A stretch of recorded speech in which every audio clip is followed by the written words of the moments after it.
ত্রিপুরার সোনামুড়ার তামসাবাড়িতে অস্বাস্থ্যকর বেকারির খবর করতে গিয়ে হেনস্থার শিকার সাংবাদিক মফিজ মিয়া। তীব্র নিন্দা জার্নালিস্টস অ্যাসোসিয়েশন অব ত্রিপুরার সাংবাদিক সংগঠনের।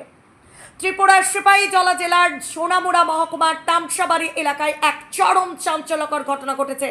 একটি বেকারি কারখানায় খাদ্য সুরক্ষা এবং জনস্বাস্থ্যকে বুড়ো আঙুল দেখিয়ে চলা অস্বাস্থ্যকর পরিবেশের খবর সংগ্রহ করতে গিয়ে হেনস্থার শিকার হতে হলো এক কর্মরত সাংবাদিককে।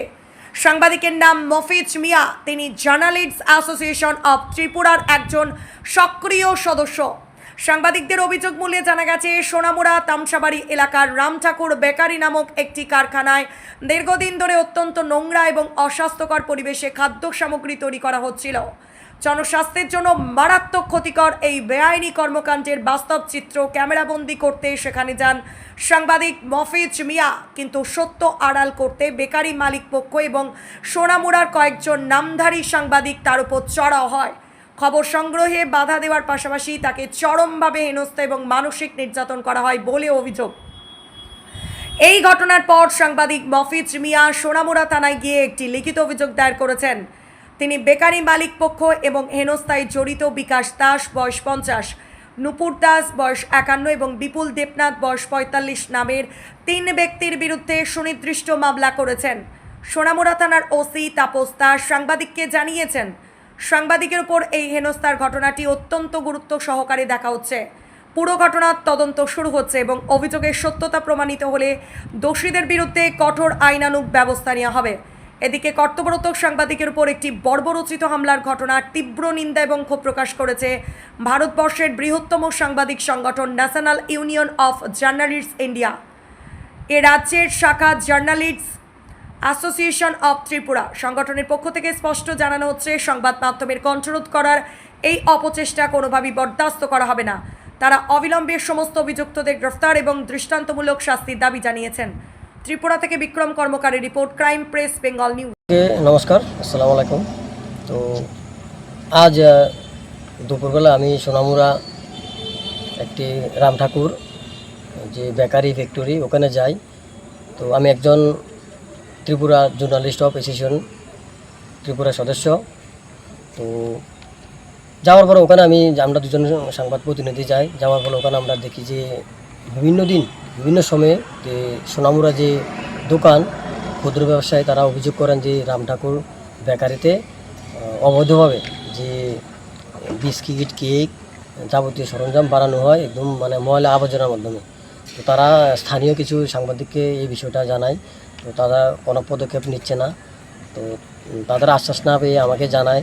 তো জানানোর পর আমি সাথে সাথে সেখানে যাই। যাওয়ার ফলে প্রথমত আমি পারমিশন নেওয়ার পর ওখানে আমি যাই। যাওয়ার পরে যে পরিবেশ দেখতে পেয়েছি, দেখলাম যে বাথরুম যে মল ত্যাগ করে ওখানে আমরা যেটা বলে একদম নোংরা, সেই নোংরার মাধ্যমে পরিবেশের মাধ্যমে এখানে তৈরি হচ্ছে খাদ্য, যেটা একদম ক্ষতিকর। ওখান থেকে আমি চলে আসার পর হঠাৎ করে স্থানীয় একজন ছেলে আমাকে বলে, দাদা ভালো আছেন? হ্যাঁ, আপনার নাম্বারটা দেন। দিলাম নাম্বারটা। ও বললো যে একটা নিউজ করে দেবেন। সমস্যা কি? বললো আমাদের এলাকাতে বিদ্যুৎ থাকে না, লোডশেডিং ডে আর লো ভোল্টেজ, চলো অবশ্য করে দেবো। গেলাম। যাওয়ার ফলে সাথে সাথে ওই ছেলেটা, আমি জানতাম না ওই ছেলেটা এই বেকারিতে কর্মকর্তা, সিএম বলে একটা ছেলে, ও আমার সাথে প্লট করেছে। আমি যাওয়ার সময় যে এত আতঙ্কের মধ্যে পড়বো আমি জানি না। আগে থেকে সেখানে স্থানীয় কিছু সাংবাদিক, তারপরে ক্লাব সদস্যরা, যে বড় বড় ক্লাব সদস্য মালিক, তারা কেনে বসে আছে।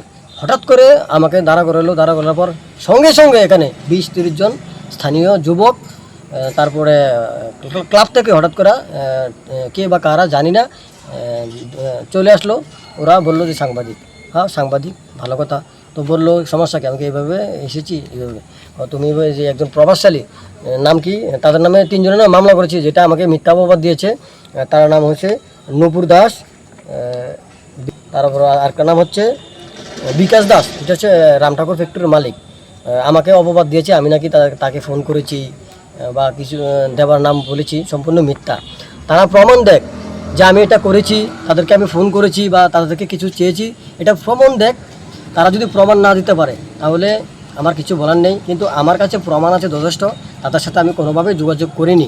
উল্টো কি হলো, কিছু সাংবাদিক দিয়ে এবং স্থানীয় কিছু প্রভাবশালী কিছু মানুষ দিয়ে আমাকে হেনস্থা করেছেন এবং সামাজিক মাধ্যমে আমার অসম্মান করেছেন। তার জন্য আমি আজ সোনামুড়া থানাতে মামলা করি, এটা হচ্ছে সেই এফআইআর।